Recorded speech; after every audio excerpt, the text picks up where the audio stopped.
Hola de nuevo. Prepárate para zambullirnos en el mundo de la economía. Hoy nos adentramos en Principios de Economía de N. Gregory Mankiw, un libro fundamental. Has elegido una buena parte, ¿eh? Capítulos que abarcan desde la oferta y la demanda hasta la eficiencia del mercado, políticas gubernamentales e incluso la desigualdad de ingresos. Sin duda, un temario amplio.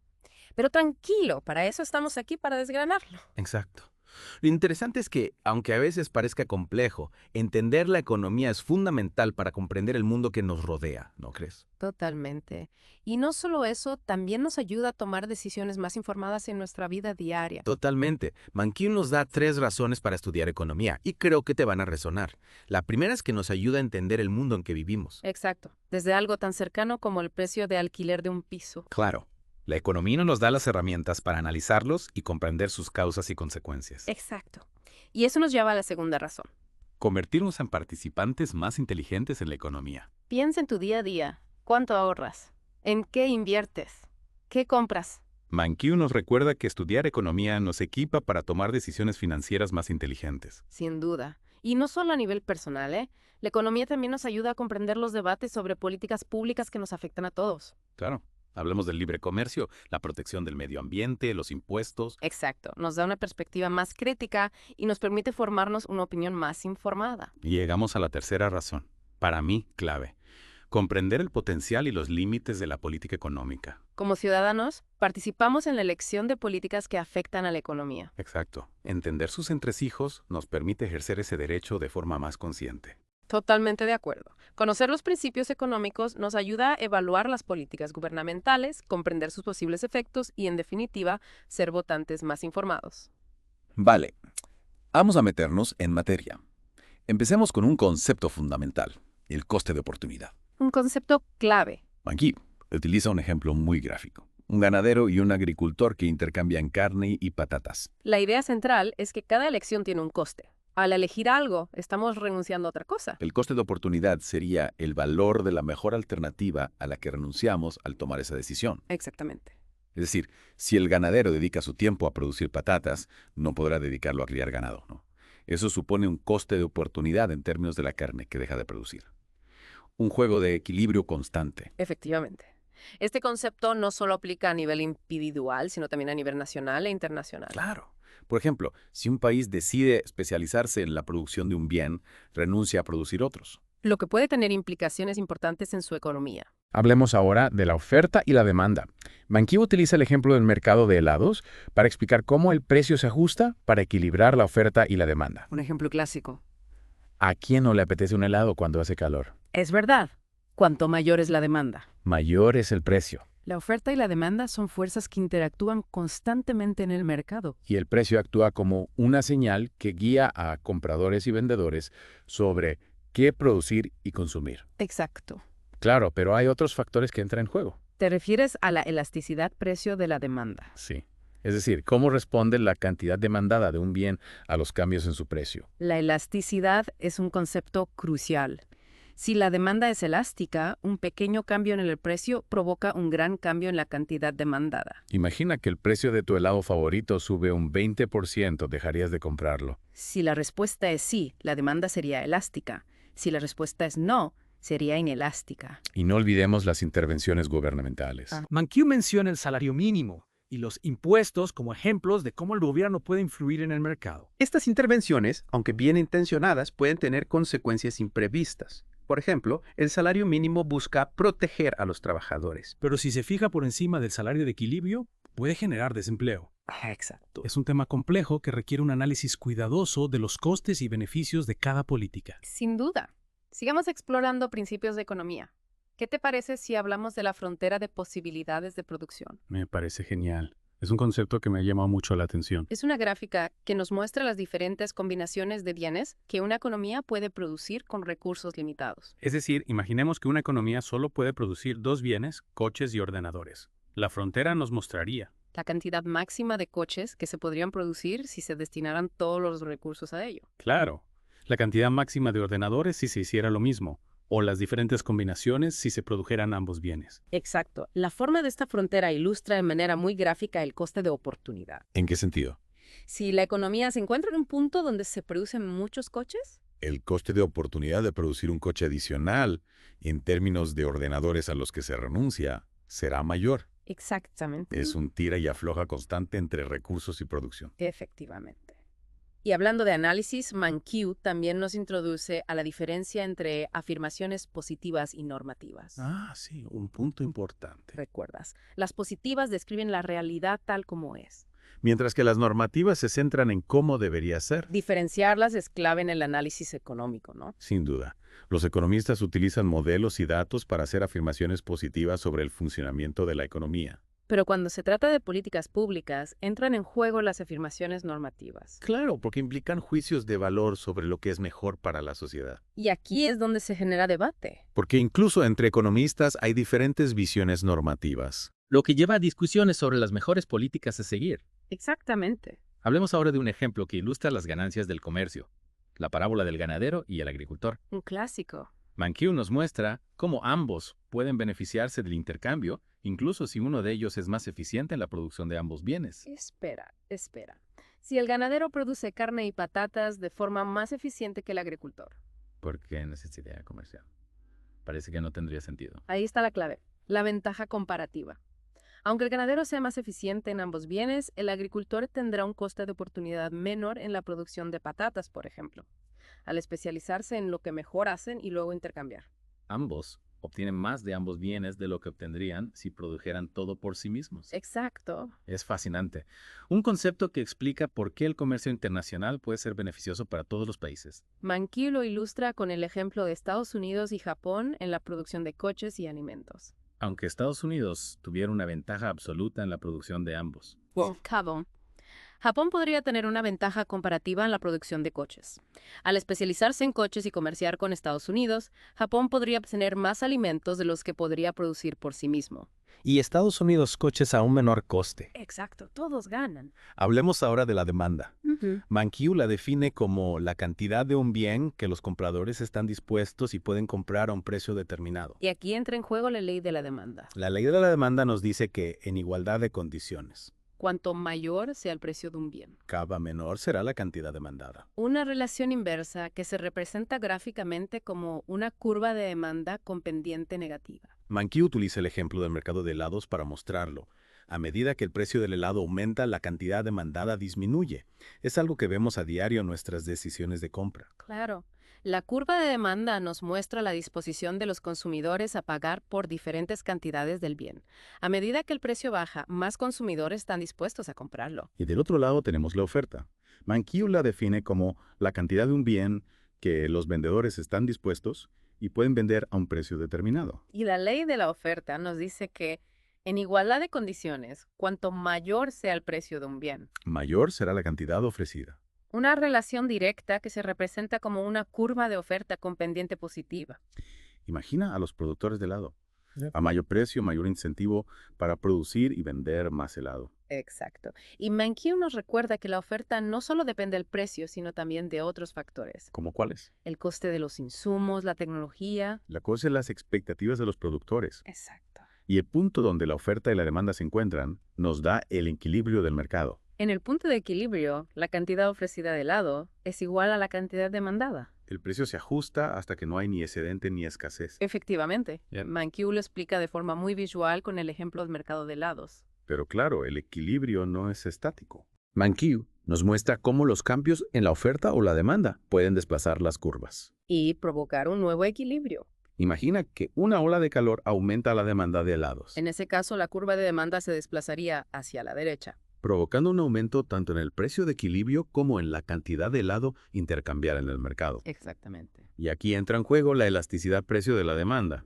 Si la demanda de helado es elástica, un pequeño aumento en el precio provocará una gran disminución en la cantidad demandada. Cierto. La elasticidad depende de varios factores. ¿Cómo cuáles? La disponibilidad de sustitutos, la proporción del ingreso gastado en el bien. Sexto y el horizonte temporal considerado. Exacto. Mankiw también nos muestra cómo la elasticidad puede afectar los ingresos totales de los productores. Si la demanda es inelástica, un aumento en el precio puede aumentar los ingresos totales. Ya que la disminución en la cantidad vendida es menor que el aumento en el precio. Claro. Y esto tiene implicaciones importantes para las decisiones de las empresas sobre la fijación de precios. Sin duda. Mankiw también nos habla de las políticas para reducir el consumo de drogas. Ah, sí, un tema interesante. Utilizando el modelo de oferta y demanda, nos muestra cómo la prohibición y la educación pueden afectar el mercado, La prohibición reduce la oferta de drogas lo que puede aumentar el precio. y los ingresos totales si la demanda es inelástica. La educación, por otro lado, Reduce la demanda. lo que puede disminuir tanto el precio como la cantidad intercambiada. Exactamente. Y llegamos a los controles de precios. Mankiw nos explica cómo los gobiernos a veces intervienen en el mercado para establecer precios máximos o mínimos. Como el salario mínimo, por ejemplo. El salario mínimo es un ejemplo clásico. Si se fija por encima del salario de equilibrio, Puede generar desempleo. ya que la cantidad de trabajo ofrecida será mayor que la cantidad demandada. Mankiw lo ilustra con una gráfica en el mercado laboral. Y también nos habla de los impuestos. Otra forma de intervención gubernamental que puede afectar el equilibrio del mercado, Los impuestos pueden gravar a los compradores o a los vendedores. lo que provoca un desplazamiento de las curvas de demanda u oferta El resultado final es un aumento en el precio que pagan los compradores. y una disminución en el precio que reciben los vendedores. Y aquí entra en juego la incidencia fiscal. ¿Cómo se distribuye la carga del impuesto entre compradores y vendedores? La elasticidad de la oferta y la demanda determina quién soporta la mayor parte del impuesto. Si la demanda es más elástica que la oferta. Los vendedores asumirán la mayor parte. Si la oferta es más elástica. Serán los compradores. Exacto. Mankiw nos introduce a la pérdida irrecuperable causada por los impuestos. Utilizando una gráfica para mostrar cómo los impuestos reducen la cantidad intercambiada. Lo que genera una pérdida de bienestar para la sociedad. Efectivamente. Hablemos entonces del excedente del consumidor y del productor. Dos conceptos clave. El excedente del consumidor es la diferencia entre lo que los consumidores están dispuestos a pagar por un bien Y lo que realmente pagan. y el excedente del productor. Es la diferencia entre el precio al que los productores están dispuestos a vender un bien. Y el precio que realmente reciben. Exacto. Mankiw utiliza gráficas para mostrar cómo se puede calcular el excedente del consumidor y del productor a partir de las curvas de demanda y oferta, Y nos explica que el equilibrio del mercado maximiza la suma de ambos. lo que lo convierte en un resultado eficiente. Pero claro, la eficiencia del mercado depende de ciertos supuestos. Como la competencia perfecta, por ejemplo. Si no se cumplen. El mercado puede fallar. Y uno de esos fallos del mercado es el poder de mercado, ¿verdad? Cuando una sola empresa o un pequeño grupo controlan el precio del mercado, Pueden fijar precios por encima del coste marginal. lo que genera una pérdida irrecuperable para la sociedad. Mankiw nos presenta un ejercicio que involucra la aplicación de estos conceptos. ¿Te refieres al ejercicio del avance tecnológico en la producción de ordenadores? Ese mismo. Me ha parecido muy interesante. Imagina un avance tecnológico que reduce los costes de producción de los ordenadores. Mankiw nos pide que analicemos el impacto en el mercado de ordenadores. Y en el mercado de máquinas de escribir, que son bienes sustitutos. Exacto. Tiene sentido. La tecnología siempre está avanzando.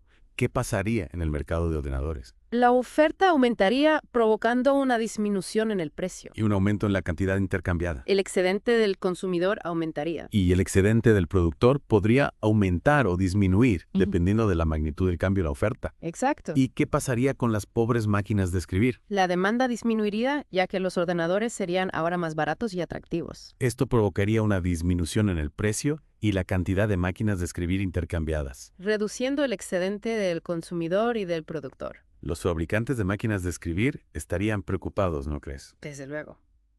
Es un buen ejemplo de cómo los cambios en un mercado pueden tener efectos en otros mercados relacionados. Totalmente.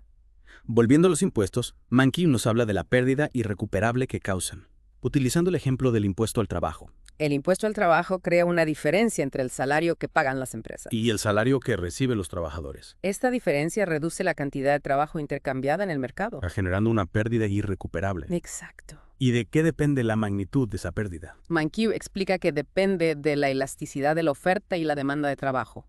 Cuanto más elástica sea la oferta o la demanda. Superior será la pérdida irrecuperable.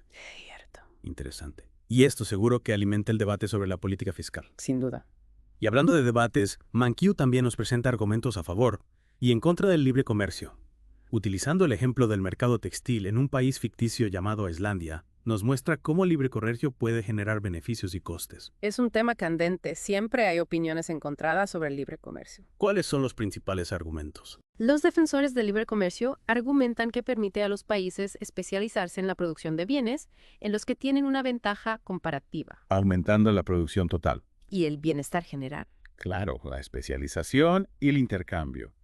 Pero, ¿y los que se oponen al libre comercio? ¿Qué dicen ellos? Argumentan que el libre comercio puede provocar la pérdida de empleos en las industrias nacionales que no pueden competir con las importaciones. El ejemplo de Islandia seguro que ilustra este debate. Exactamente. El libre comercio de textiles podría beneficiar a los consumidores islandeses al reducir el precio de la ropa. Pero también podría provocar la pérdida de empleos en la industria textil nacional. Cierto. Mankiw nos invita a considerar ambas perspectivas, Y a pensar en soluciones para mitigar los costes del libre comercio. como la formación profesional para los trabajadores desplazados, por ejemplo. Sin duda, es un tema complejo con muchas aristas. Y hablando de complejidad, Mankiw también nos habla de las externalidades. Esos costes o beneficios que las acciones de una persona o empresa imponen a terceros. Las externalidades. Siempre me ha costado entenderlas bien. ¿Puedes darme algún ejemplo? Claro, un ejemplo de externalidad negativa es la contaminación generada por una fábrica. Que afecta a la salud de los residentes cercanos. Exacto. Un ejemplo de externalidad positiva es la inversión en educación. Que beneficia a toda la sociedad. Cierto. Entiendo. Pero ¿por qué las externalidades pueden provocar fallos del mercado? Porque el precio de un bien no refleja su coste o beneficio social total, Mankiw propone soluciones para abordar este problema. como los impuestos correctivos o la regulación. ¿En qué consisten esos impuestos correctivos? También conocidos como impuestos pigovianos, gravan las actividades que generan externalidades negativas. Como la contaminación. Exacto, la regulación, por otro lado. Puede establecer límites a la cantidad de contaminación permitida. Puede la aventar gira a las empresas que adopten tecnologías más limpias. Me suena haber oído hablar del teorema de Coase. ¿Tiene algo que ver con esto? Sí. El teorema de Coase sugiere que las externalidades se pueden resolver mediante la negociación privada entre las partes afectadas. Es decir, que si la fábrica y los residentes afectados se ponen de acuerdo, no haría falta la intervención del gobierno. En teoría sí, pero el teorema de Coase depende de ciertos supuestos. ¿Cómo cuáles? La ausencia de costes de transacción. Y la capacidad de las partes para llegar a un acuerdo. Exacto. En el mundo real esto no siempre es posible. Mankiw utiliza el ejemplo del perro que ladra para ilustrar este punto. Si el perro de un vecino molesta a otro vecino, ambos podrían negociar para encontrar una solución. Pero si los costes de transacción son altos, Ambas y las partes no pueden llegar a un acuerdo. la externalidad persistirá. Cierto. Hablemos entonces de los bienes públicos y los recursos comunes. Me parece bien. Los bienes públicos son no rivales y no excluyentes. Lo que significa que una persona puede consumirlos sin reducir la cantidad disponible para otros. Y que es difícil excluir a alguien de su consumo. Dame algunos ejemplos de bienes públicos, a ver si lo entiendo. Claro. La defensa nacional, la seguridad pública o la investigación básica son ejemplos de bienes públicos. ¿Y los recursos comunes? ¿En qué se diferencian? Los recursos comunes son rivales. Pero no excluyentes. Una persona puede consumirlos reduciendo la cantidad disponible para otros. Pero es difícil excluir a la gente de su consumo. Exacto. ¿Algún ejemplo? Los bosques, las pesquerías o el aire limpio son ejemplos de recursos comunes. Y ambos pueden ser objeto de fallos del mercado, ¿verdad? Exactamente. En el caso de los bienes públicos, el problema es que la gente puede tener un incentivo a gorronear, A consumir el bien sin pagar por él. ya que no se les puede excluir. Esto puede llevar a una provisión insuficiente del bien público. Exacto. Imagina que nadie pagara por la defensa nacional. Sería un desastre. Cierto. Y en el caso de los recursos comunes, el problema es que la gente puede tener un incentivo a sobreexplotarlos. Es lo que la quebrero. Es lo que puede llevar a la degradación o el agotamiento del recurso. Exacto. Como la sobrepesca, por ejemplo. Cierto. Mankiw nos presenta soluciones para abordar estos problemas. ¿Cómo cuáles? La provisión pública de bienes públicos. ¿No? La regulación del acceso a los recursos comunes. Exacto. Y también nos habla del reto fiscal que enfrentan los gobiernos en la actualidad. ¿A qué reto se refiere? En muchos países, el gasto público ha aumentado en las últimas décadas. Mientras que los ingresos fiscales no han seguido el mismo ritmo. Exacto. Esto ha provocado déficits presupuestarios. Y un aumento en la deuda pública. Cierto. Eso suena preocupante. ¿Qué consecuencias puede tener? Los déficits presupuestarios pueden tener consecuencias negativas para la economía. ¿Cómo cuáles? El aumento de las tasas de interés. La reducción de la inversión. Exacto. ¿Y qué se puede hacer para abordar este problema? Mankey propone opciones como aumentar los impuestos, reducir el gasto público. Bueno, una nueva combinación de ambos. Cierto, la mejor opción depende de las circunstancias de cada país. Y de los objetivos de política económica. Exacto. Ya veo.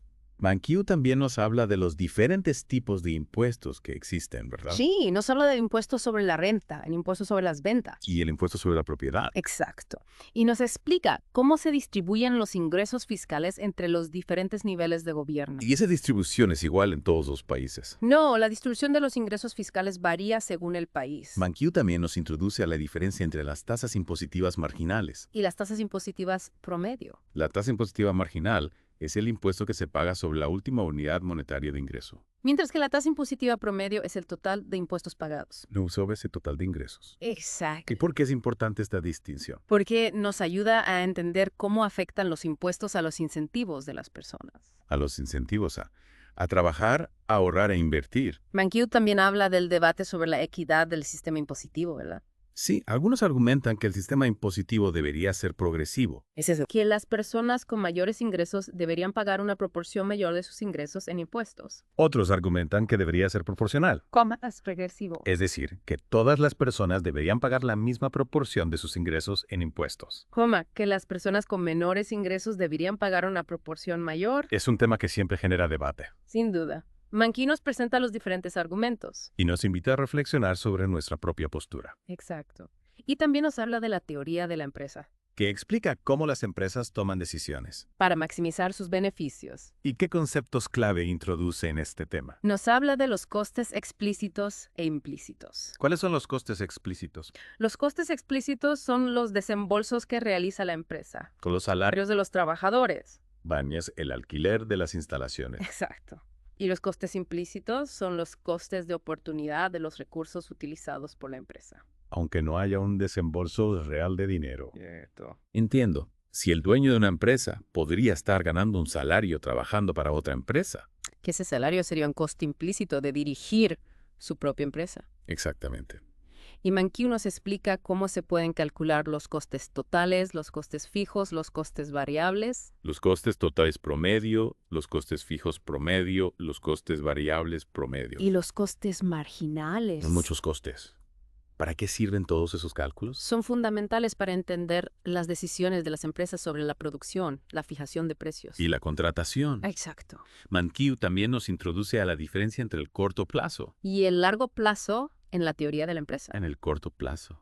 Algunos costes son fijos, como el alquiler de las instalaciones. En el largo plazo. Todos los costes son variables. ¿Y por qué es importante esta distinción? Porque nos ayuda a entender cómo responden las empresas a los cambios en el mercado. Mankiw también nos explica cómo las empresas competitivas toman decisiones para maximizar sus beneficios, ¿no? Sí, una empresa competitiva maximiza sus beneficios produciendo la cantidad de producto para la que el coste marginal es igual al precio de mercado. ¿Y qué pasa en el largo plazo? En el largo plazo, las empresas pueden entrar o salir del mercado. Les lleva que los beneficios económicos se reduzcan a cero en un mercado competitivo. Exacto. Mankiw utiliza una gráfica para mostrar cómo se determina el equilibrio de la empresa competitiva en el corto plazo y en el largo plazo. Y también nos habla del monopolio. Una estructura de mercado en la que una sola empresa controla la oferta de un bien o servicio. Los monopolios no suelen tener muy buena fama. ¿Por qué? Porque tienen poder de mercado, Lo que significa. que pueden fijar precios por encima del coste marginal. Esto genera beneficios económicos para el monopolio. Pero también una pérdida irrecuperable para la sociedad. Mankiw nos explica cómo se determina el equilibrio del monopolio. Y cómo se puede calcular la pérdida irrecuperable. Y también nos habla de la discriminación de precios. Una estrategia que los monopolios pueden utilizar para aumentar sus beneficios. ¿En qué consiste la discriminación de precios? Consiste en cobrar precios diferentes a diferentes clientes. ¿Por el mismo bien o servicio? Exacto. Y eso es legal. En algunos casos sí, en otros no. Depende de la legislación de cada país. Mankiw nos presenta un ejemplo que ilustra cómo funciona la discriminación de precios. Y cómo puede beneficiar tanto al monopolio como a algunos consumidores. Y también nos habla del oligopolio. Una estructura de mercado en la que un pequeño número de empresas controla la oferta de un bien o servicio. ¿Y en qué se diferencian los oligopolios de los monopolios? Los oligopolios se caracterizan por la interdependencia estratégica entre las empresas, ¿Qué significa eso? que las decisiones de una empresa sobre la producción, la fijación de precios, Nitro a la publicidad. afectan a las decisiones de las demás empresas en el mercado. Banqui nos introduce al dilema del prisionero. Un modelo que ilustra las dificultades para la cooperación entre empresas en un oligopolio, Y también nos habla de las leyes antimonopolios. que los gobiernos utilizan para regular la conducta de los oligopolios. Y promover la competencia. Exacto. ¿En qué consisten esas leyes? Las leyes antimonopolios pueden prohibir prácticas como la fijación de precios, las fusiones que reducen la competencia. El abuso de posición dominante. ¿cierto? Mankiw nos presenta diferentes argumentos a favor y en contra de las leyes antimonopolio. Y nos invita a considerar su papel en la economía. Exacto. Y también nos habla de la competencia monopolística. Una estructura de mercado en la que muchas empresas venden productos diferenciados. Cierto. ¿Y en qué se diferencia la competencia monopolística de la competencia perfecta? La competencia monopolística se caracteriza por la combinación de elementos de competencia. Y monopolio. Las empresas tienen cierto poder de mercado debido a la diferenciación de sus productos. Pero también se enfrentan a la competencia de otras empresas que venden productos similares. Exacto. Mankiw nos explica cómo se determina el equilibrio de la empresa en competencia monopolística. Y cómo se puede calcular la pérdida irrecuperable. ¿Cierto? Y también nos habla de la publicidad y las marcas. Estrategias que las empresas pueden utilizar en la competencia monopolística. Para diferenciar sus productos. La publicidad. Un tema que siempre genera debate. ¿Qué dice Mankiw sobre ella? Mankiw nos presenta diferentes argumentos a favor y en contra de la publicidad. Y nos invita a considerar su papel en la economía. Exacto. Ya veo. Mankiw también nos habla de los mercados de factores de producción, ¿verdad? Sí, son los mercados en los que se intercambian los factores utilizados para producir bienes y servicios, el trabajo, la tierra y el capital. ¿Y cómo se determinan los precios de los factores de producción en estos mercados? Mankiw nos explica que se determinan por la interacción entre la oferta y la demanda. Por ejemplo, el salario de los trabajadores se determina en el mercado laboral. Por la interacción entre la oferta y la demanda de trabajo. Y también nos habla de los diferenciales compensatorios, ¿verdad? Sí, son las diferencias salariales que reflejan las características no monetarias de los trabajos. La peligrosidad, la dificultad. ¿Es estatus? Exacto. Los trabajos peligrosos, difíciles o de bajo estatus tienden a pagar salarios más altos. ¿Quién va a compensar a los trabajadores por estos inconvenientes? Cierto. Tiene sentido. Mankiw también aborda el tema de la desigualdad de ingresos. Ay, pobreza. Nos presenta datos sobre la distribución del ingreso en diferentes países. Y nos introduce al índice de pobreza. Que mide el porcentaje de la población que vive por debajo de un determinado nivel de ingresos. Exacto. Es un tema complejo y preocupante. ¿Qué más nos dice Mankiw sobre esto? Explora diferentes enfoques filosóficos sobre la redistribución del ingreso. O el Utilitarismo, el liberalismo. y el criterio Maximin. Exacto. ¿Puedes explicarme brevemente en qué consiste cada enfoque? El utilitarismo busca maximizar la utilidad total de la sociedad. El liberalismo. Enfatiza la libertad individual. Y la justicia distributiva. Y el criterio Maximin busca maximizar el bienestar de la persona menos favorecida en la sociedad. Son enfoques muy diferentes.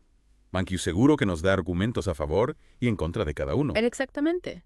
Y también nos habla de las políticas para reducir la pobreza. Las leyes de salario mínimo, los programas de bienestar social. Y el impuesto negativo al ingreso. Exacto. ¿En qué consisten esas políticas? Las leyes de salario mínimo establecen un salario mínimo que las empresas deben pagar a sus trabajadores. Los programas de bienestar social. Proporcionan asistencia financiera a las familias de bajos ingresos. Y el impuesto negativo al ingreso. Es un sistema en el que las familias de bajos ingresos reciben un pago del gobierno en lugar de pagar impuestos. Mankiw seguro que nos presenta las ventajas y desventajas de cada política. Sí, nos invita a considerar su efectividad. Esos posibles efectos secundarios. Exacto. Y ahora a la macroeconomía, la rama que estudia la economía en su conjunto. Macroeconomía.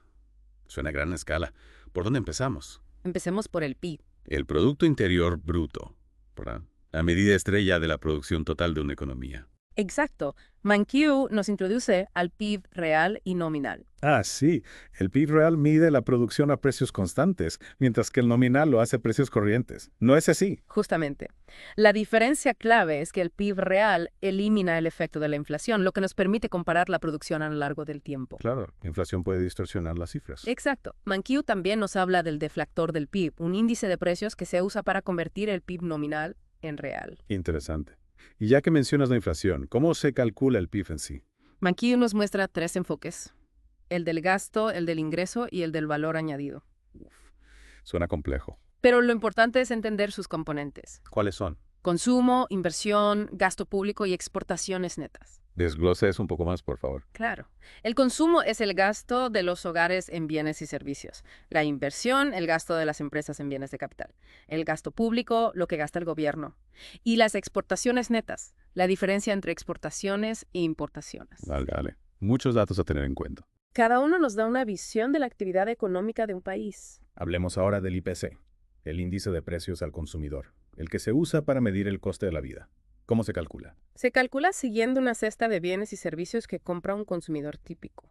Se rastrea la evolución de los precios de esos bienes a lo largo del tiempo. Es decir, si los precios de la cesta suben, el IPC también sube. Exactamente. Y eso nos da la tasa de inflación. La inflación es aumento generalizado del nivel de precios. Mankiw menciona algunos problemillas a la hora de medir el IPC, ¿no? Sí, habla del sesgo de sustitución, el sesgo de introducción de nuevos productos y el sesgo de mejora de la calidad. Y esos sesgos pueden hacer que el IPC. Sobreestime la tasa de inflación real. Es importante tener en cuenta las limitaciones. Totalmente. Y ya que hablamos de flujos, Mankiw nos introduce al sistema financiero. El conjunto de instituciones que ayudan a canalizar los ahorros hacia la inversión. Exacto. Bancos, mercados de valores, etc. Instituciones que facilitan el flujo de fondos entre ahorradores y prestatarios. Mankiw nos explica cómo funcionan los mercados de bonos. ¿Y cómo se determinan las tasas de interés? ¿Y qué hay del valor presente? Ah, sí. El valor presente es el valor actual de una suma de dinero que se recibirá en el futuro. Se calcula descontando la suma futura usando una tasa de interés. Es decir, el dinero que recibiremos en el futuro vale menos que el dinero que tenemos hoy. Exactamente. Y cuanto mayor sea la tasa de interés, menor será el valor presente. Tiene sentido. Mankiw también habla de la gestión de riesgos. Diversificar, para no poner todos los huevos en la misma cesta. Exacto. Y nos introduce a la hipótesis de los mercados eficientes. Que afirma que los precios de los activos reflejan toda la información disponible. Cierto. Si los mercados son eficientes, sería imposible ganarle al mercado de forma sistemática. Mankiw nos presenta argumentos a favor y en contra de esta hipótesis. Y nos invita a reflexionar sobre sus implicaciones para la inversión. Hablemos ahora del desempleo, un tema que preocupa a mucha gente. ¿Cómo lo define Mankiw? Lo define como la situación en la que una persona que busca trabajo no lo encuentra. Nos explica cómo se mide la tasa de desempleo. Y nos introduce a los diferentes tipos de desempleo. ¿Qué tipos de desempleo existen? Mankiw distingue entre desempleo friccional, estructural y cíclico. Explícame cada uno brevemente. El friccional es el que se produce cuando los trabajadores están buscando trabajo o cambiando de trabajo. El estructural se produce cuando las habilidades de los trabajadores no coinciden con las necesidades de los empleadores. Y el cíclico se produce debido a las fluctuaciones en el ciclo económico. Ya veo. Mankiw nos habla de las causas del desempleo. Y ahí de las políticas para reducirlo. Exacto. Pasemos al sistema monetario, que es exactamente. El conjunto de instituciones que crean y gestionan la oferta de dinero en una economía. Te refieres al Banco Central, los bancos comerciales, etc. Exacto. Mankiw nos explica cómo funciona el Banco Central y cómo puede controlar la oferta de dinero. A través de las operaciones de mercado abierto, el tipo de descuento y el coeficiente de caja. ¿Y qué es el multiplicador del dinero? La cantidad en que la oferta de dinero se expande por cada dólar de reservas bancarias. Mankiw también nos habla de los problemas bancarios. Como las corridas bancarias. Llama chifres bancarias. Y de las políticas para prevenirlos. Y la inflación. Otro tema que preocupa a mucha gente. ¿Cómo la define Mankiw? La define como un aumento generalizado en el nivel de precios. Nos explica cómo se mide. Y nos introduce a los diferentes tipos de inflación. Inflación de demanda, inflación de costes e hiperinflación. ¿En qué se diferencian? La inflación de demanda se produce cuando la demanda agregada supera la oferta agregada. La inflación de costes cuando los costes de producción aumentan. Y la hiperinflación, un aumento rapidísimo del nivel de precios. ¿Y qué se puede hacer para controlarla? Mankiw nos habla de las causas de la inflación y de las políticas para controlarla. También nos introduce a la dicotomía clásica. Y afirma que las variables reales. Punto como la producción y el empleo. Punto están determinadas por factores reales. Como la tecnología y los recursos. Mientras que las variables nominales. Punto como el nivel de precios. Están determinadas por la oferta de dinero. ¿Y qué hay de la teoría cuantitativa del dinero? La teoría cuantitativa del dinero afirma que la cantidad de dinero en circulación está directamente relacionada con el nivel de precios. Si la oferta de dinero se duplica, el nivel de precios también se duplica. Exacto. Mankiw nos presenta argumentos a favor y en contra de la dicotomía clásica. Y la teoría cuantitativa del dinero. También nos habla de los costes de la inflación. ¿Cuáles son? El coste de las suelas de los zapatos, el coste del menú, la variabilidad de los precios relativos. El coste de las suelas de los zapatos. Suena curioso. ¿A qué se refiere? Se refiere al coste de tiempo y esfuerzo que las personas incurren al intentar reducir sus tenencias de efectivo durante periodos de alta inflación. Ah, entiendo. ¿Y los demás costes? El coste del menú es el coste que las empresas incurren al tener que cambiar sus precios con más frecuencia. La variabilidad de los precios relativos se refiere a que la inflación puede distorsionar los precios relativos de los bienes y servicios, lo que dificulta la toma de decisiones. Las distorsiones fiscales se refieren a que la inflación puede distorsionar el sistema impositivo. La confusión se refiere a que la inflación puede dificultar la comparación de precios a lo largo del tiempo. Y la redistribución arbitraria de la riqueza se refiere a que la inflación puede beneficiar a los deudores a expensas de los acreedores. Son muchos costes a tener en cuenta. Sin duda, Mankiw nos invita a considerarlos y a pensar en las políticas para controlar la inflación. Y para terminar, Mankiw nos introduce a la macroeconomía de las economías abiertas, Que estudia cómo interactúan las economías entre sí nos explica cómo se determina la balanza comercial. y el tipo de cambio. La balanza comercial es la diferencia entre las exportaciones e importaciones de un país. Y el tipo de cambio es el precio de una moneda en términos de otra moneda. ¿Y qué tipos de cambio existen? Mankiw nos introduce a los tipos de cambio fijo, flexible y administrado. ¿Y qué hay de la paridad del poder adquisitivo? La paridad de poder adquisitivo afirma que el tipo de cambio entre dos monedas debería ajustarse para igualar los precios de una cesta de bienes y servicios en ambos países. Mankiw nos presenta argumentos a favor y en contra. Y nos invita a considerar sus implicaciones para los tipos de cambio. Exacto. Ya veo. Mankiw también nos habla del flujo de salida neta de capital. Que es la diferencia entre la compra de activos extranjeros por parte de residentes nacionales y la compra de activos nacionales por parte de extranjeros. Puede ser positivo o negativo. Cierto. ¿Y qué significa eso? Si es positivo, el país está invirtiendo más en el extranjero de lo que los extranjeros invierten en el país. Si es negativo, ocurre lo contrario. Mankiw nos explica cómo se determina el flujo de salida neta de capital. Y cómo se relaciona con la balanza comercial.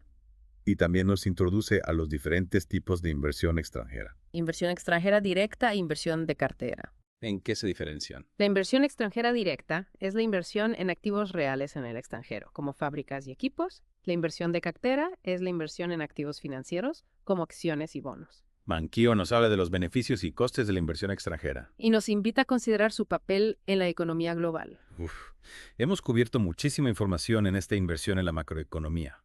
Principios de Economía de Mankiw es un libro denso, pero con nuestra ayuda esperamos haberte dado las claves para comprenderlo mejor. La economía es una disciplina fascinante que nos ayuda a comprender el mundo. Esperamos que esta inmersión te haya inspirado a seguir aprendiendo. Y hasta aquí nuestra inmersión en el mundo de la economía. Esperamos que os haya resultado útil e interesante. Hasta la próxima.